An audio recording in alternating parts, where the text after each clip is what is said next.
Good morning students. Class 7th Hindi grammar और chapter number है 14 और चैप्टर का नाम है क्रिया। आपको पार्ट 1 में आपको पहले उसमें पढ़ा चुकी हूँ आपको वीडियो में। अब ये दूसरी वीडियो में मैं आपको पार्ट 2 पढ़ा रही हूँ इसी का ही, क्रिया का। और इसमें आपको इसको यहाँ से आगे से करना है कि रचना के आधार पर क्रिया के भेद। रचना के आधार पर क्रिया के कितने भेद हैं? 4 हैं। संयुक्त क्रिया, नाम धातु क्रिया, प्रेरणा क्रिया और प्रेरणार्थक क्रिया और पूर्वकालिक क्रिया। पहली है संयुक्त क्रिया, यानी संयुक्त क्रिया में जिन वाक्यों की एक से अधिक क्रियाएं मिलकर के एक ही कार्य पूर्ण करती हैं उन्हें संयुक्त क्रिया कहते हैं। जैसे पंडित हरिशंकर जी ने प्रसाद बांट दिया, यानी एक से अधिक क्रियाएं मिलकर के यानी कार्य कर रहे हैं, तो वो कार्य को एक ही कार्य पूर्ण हो रहा है उसमें, उसको संयुक्त क्रिया कहते हैं। जैसे पंडित हरिशंकर जी ने प्रसाद बांट दिया और श्री रामलाल जी आ गए हैं। प्रत्येक वाक्य में एक से अधिक क्रियाएं हैं और बांट और दिया आ गए और है। और सामान्य क्रिया सामान्यतः संयुक्त क्रिया की पहली क्रिया मुख्य क्रिया होती है और दूसरी क्रिया को रंजक क्रिया कहते हैं। यानी जो संयुक्त क्रिया है उसकी पहली जो क्रिया है वो मुख्य क्रिया और दूसरी जो है उसकी रंजक क्रिया कहते हैं उसको। और रंजक क्रिया मुख्य क्रिया के प्रभाव को बढ़ा देती है, यानी जो रंजक क्रिया है वो मुख्य क्रिया के प्रभाव को बढ़ाती है। और दूसरा है क्षय, नाम धातु क्रिया, यानी जो क्रिया संज्ञा, सर्वनाम और विशेषण आदि से बनती हैं उन्हें नाम धातु क्रिया कहते हैं। जैसे विशेषण द्वारा गोपीनाथ का खेत हथियाना गलत है। जैसे और इन वाक्यों में हथियाना गलत है और औरतों का दिन भर बतियाना अच्छा नहीं लगता। इन वाक्यों में हथियाना और बतियाना नाम धातु है क्रिया है। और इसमें आगे कि नाम धातु क्रिया बनाना कि संज्ञा से नाम धातु क्रिया, यानी संज्ञा शब्द है लाज, तो लाज से नाम धातु बन गया अपना लजाना। हाथ से हथियाना बन गया और लाज से लतियाना बन गया।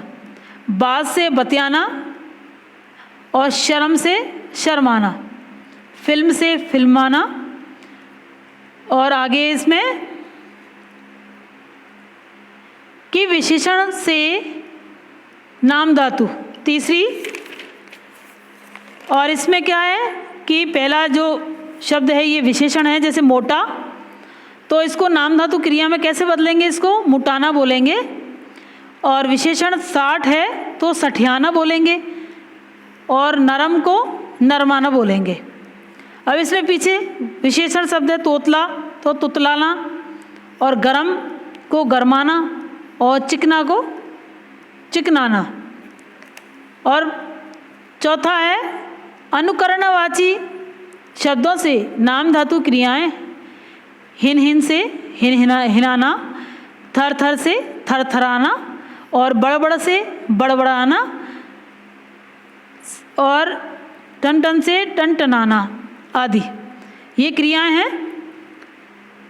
मतलब आदि इस तरह से वाक्य बनते हैं। अनुकरणीयवाची शब्दों से नाम धातु क्रियाएं इस तरह से बनती हैं। और वो ग्रह में प्रेरणा क्रिया, प्रेरणार्थक क्रिया। प्रेरणार्थक क्रिया में क्या है कि जिस क्रिया को कर्ता स्वयं ना करके दूसरे को करने की प्रेरणा देता है उसे प्रेरणार्थक क्रिया कहते हैं। यानी जिस क्रिया में कर्ता स्वयं ना करके और दूसरे को करने की जो प्रेरणा देता है, यानी खुद नहीं करके उस कार्य को दूसरे को उस कार्य को करने की प्रेरणा देता है, उसको प्रेरणार्थक क्रिया कहते हैं। जैसे मालकिन नौकरानी से बर्तन साफ करवाती है और राधा कृष्ण भाई को विज्ञान पढ़ाता है और पत्नी पति से आटा मंगवाती है। और इन वाक्यों में मालकिन, राधा कृष्ण और पत्नी प्रेरणा देने वाले कर्ता हैं और नौकरानी, भाई और पति को प्रेरित किया जा रहा है और इन वाक्यों की जो क्रियाएं हैं वो करवाती हैं। पढ़ाता और मंगवाती प्रेरणार्थक क्रिया है, यानी करवाना और पढ़ाना और मंगवाती ये प्रेरणार्थक क्रिया हैं। और प्रेरणार्थक क्रिया के दो रूप होते हैं। पहला रूप होता है प्रथम प्रेरणार्थक यानी प्रत्यक्ष प्रेरणार्थक। द्वितीय हो गया द्वितीय प्रेरणार्थक, द्वितीय मतलब अप्रत्यक्ष प्रेरणार्थक। नीचे दिए गए उदाहरणों को ध्यान से पढ़िए तो साधारण क्रिया और प्रथम प्रेरणार्थक यानी प्रत्यक्ष प्रेरणार्थक क्रिया और दूसरी अप्रत्यक्ष प्रेरणार्थक क्रिया है, यानी द्वितीय प्रेरणार्थक क्रियाओं को में अंतर स्पष्ट हो जाएगा। यानी बच्चा कहानी सुनाता है, ये साधारण क्रिया है, और दादी बच्चे को कहानी सुनाती है, ये प्रथम यानी प्रत्यक्ष प्रेरणार्थक क्रिया है। यानी प्रत्यक्ष में है कि दादी मतलब बच्चे को कहानी सुनाती है और दादी रमान से बच्चे को कहानी सुनवाती है।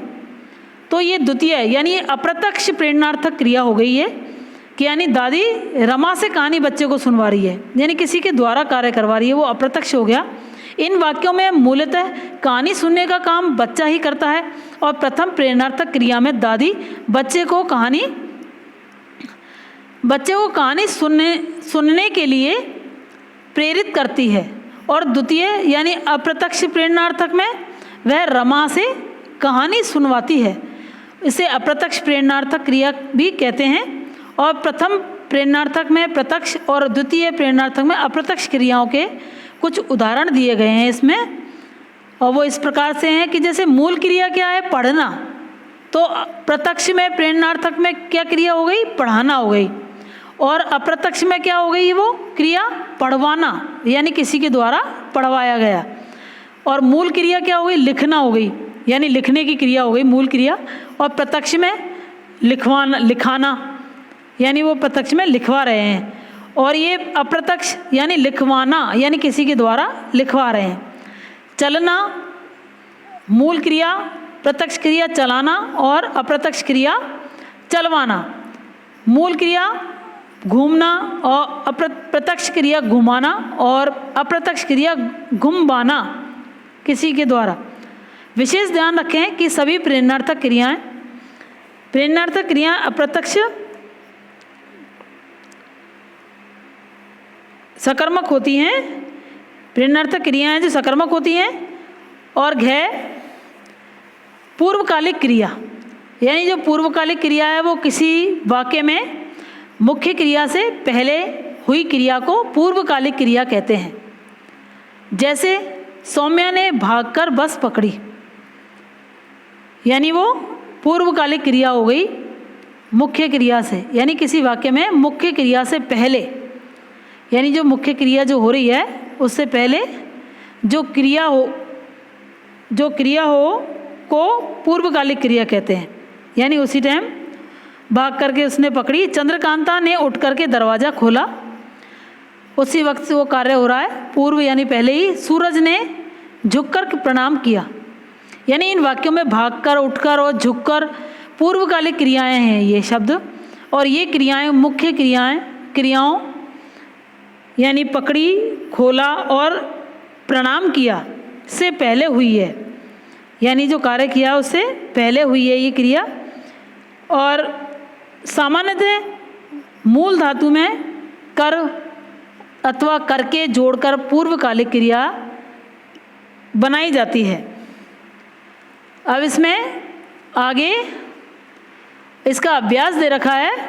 इस अभ्यास में आपको पहला क्वेश्चन है इसमें अभ्यास नंबर 14.2, और इसमें प्रत्यक्ष प्रेरणार्थक क्रिया और अप्रत्यक्ष प्रेरणार्थक क्रियाओं का प्रयोग करते हुए दो वाक्य बना करके उनके भेद स्पष्ट कीजिए। ये आपको इस क्वेश्चन का आंसर पेज नंबर 72 पर मिलेगा आपको, और वहीं से आपको अपनी नोटबुक में करना है। दूसरा क्वेश्चन है संयुक्त क्रिया और नाम धातु क्रिया में क्या अंतर है, उदाहरण देकर के समझाइए। इसका क्वेश्चन का आंसर भी पेज नंबर 72 पर लगा रखा है, आपको करना है इसको वहाँ से। और तीसरा क्वेश्चन है निम्नलिखित वाक्यों में क्रियाएं पहचान कर उन्हें रेखांकित करते हुए उनके भेद लिखिए। यानी मौलिका भागकर घर पहुंची, ये पूर्वकालिक क्रिया है। और डाकिया लौट गया, ये अकर्मक क्रिया है। दूध उबलने लगा, ये अकर्मक क्रिया है। और श्रवण राही ने गीत गाकर सुनाया, ये पूर्वकालिक क्रिया है। अब इसमें डे मैंने सलाम दिल्ली में लघु कथा पढ़ ली, यानी सकर्मक और एकर्मक क्रिया है इसके अंदर। और दादी प्रातः उठ कर के ईश्वर को प्रणाम करती है, इसमें सकर्मक क्रिया है, द्विकर्मक क्रिया है। और पुजारी ने प्रसाद बांट दिया, यानी संयुक्त क्रिया हो गई। जय बलवान लोगों ने कमज़ोर लोगों को की जमीन हथिया ली, इसमें प्रत्यक्ष प्रेरणा है, प्रत्यक्ष प्रेरणार्थक क्रिया है इसके अंदर। और जय में औरतों को बतियाना अच्छा लगता है, ये नाम धातु क्रिया है। और दादाजी ने माली से बगीचा ठीक करवाया, ये अप्रत्यक्ष प्रेरणार्थक क्रिया है इसमें। अब इसमें आगे चौथा नंबर का जो क्वेश्चन है, और निम्नलिखित वाक्यों में रेखांकित क्रियाओं के सही वेद के आगे सही निशान लगाइए। दीपिका ने उठ करके दरवाज़ा खोला, इसमें पूर्वकालिक क्रिया है, घ होगा इसमें। सेकंड नंबर में शीशा गिर करके फर्श पर बिखर गया, इसमें संयुक्त क्रिया हो गई, क्या होगा इसमें। और थर्ड नंबर में मेरा सबसे छोटा भाई तुतलाता है, संयुक्त क्रिया हो गई इसमें। और चौथा है जयेश नाश्ता करके दफ्तर चला गया, इसमें पूर्वकालिक क्रिया होगी, घ। और पांचवी में अध्यापिका ने बच्चों से निबंध लिखवाए, इसमें ग प्रेरणार्थक क्रिया होगी इसमें। अब इसमें बाकी का आगे है। अब छठे नंबर का है बंदर उछल कर पेड़ पर चढ़ गया, इसमें संयुक्त क्रिया है, क्या होगा इसमें। और सातवें में कंचन ने माया से कमरा साफ करवाया, इसमें प्रेरणार्थक क्रिया होगी। और आठवें में ससुर को देख करके बहू लजाती है, इसमें कै संयुक्त क्रिया हो गई इसमें। और इसको आपको जिस तरह से मैंने आपको इसमें बताया है उसी तरह से आपको अभ्यास में आपकी नोटबुक में अच्छे से करना है, और इस तरह से सफाई से करना है कि समझ में आना चाहिए। और आपको कुछ समझ में नहीं आए तो आप गूगल मीट पे पूछ सकते हैं, और आप इसको अच्छे से और साथ के साथ वर्क को करके इसको लर्न भी करना है आपको। Thank you.